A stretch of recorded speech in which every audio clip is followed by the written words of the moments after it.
Hi, this is Eric J coming at you with street news. No, we ain't professional and neither is this story.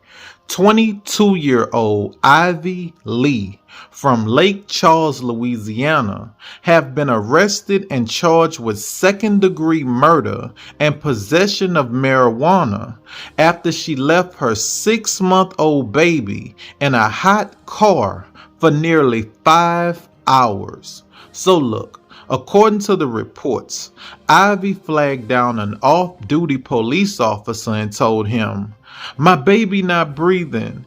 Can you please help me?" The off-duty police officer then flagged down another police officer who tried to perform CPR on the child, but it was too late.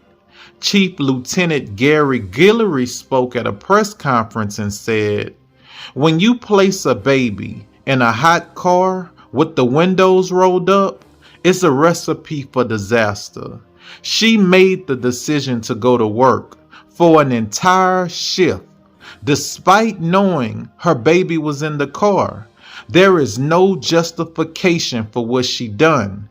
She initially claimed she left the car running, but after a co-worker told her that her car was running outside, she then went outside and turned the car off. This is not Ivy Lee's first time leaving a child in the car. In 2019, she did the same thing to her oldest daughter, and the Department of Children's Services was notified. But during the investigation, Ivy handed her daughter over to authorities, so no follow-up charges were pursued. Listen, Ivy knew exactly what she was doing. She wanted to kill this baby, just like she wanted to kill the first one. And the Department of Children's Services gave her that opportunity. This was the opportunity that she'd been waiting on. Listen, even if y'all didn't arrest her or follow up with her, y'all still could have kept record of what she done. This woman shouldn't have never been allowed to take this baby home from the hospital until a mental health evaluation was done. You ain't gotta go to college to know this stuff. This is common sense. A lot of these killings don't have to happen. It's like the Department of Children's Services is setting these kids up to get killed. Well, your mama tried to kill your sister, but that was before you was born. We think she changed, but we not for sure. So we just gonna send you over there and we'll see how it turn out. Who's making these decisions? And why they not being held accountable when things like this happen? I think the least the Department of Children's Services could do is pay for this little girl's funeral. It's y'all fault she's dead. And as far as you, Ivy, you gonna get exactly what's coming to you. Listen to me, y'all.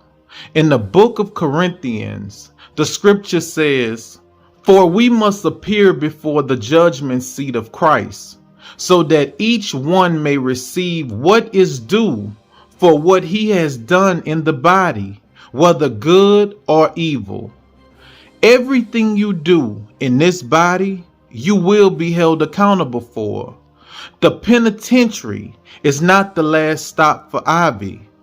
The judge in that courtroom is not the last person to pass judgment over Ivy.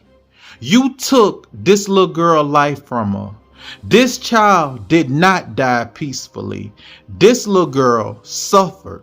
And if you don't believe she suffered, next time it's over 100 degrees outside, go lock yourself in your car with the AC turned off and wind the windows up. And you sit there for 5 hours. And if you don't die, I want you to tell me if you think Ivy and the Department of Children's Services should be held accountable for this little girl dying in that car.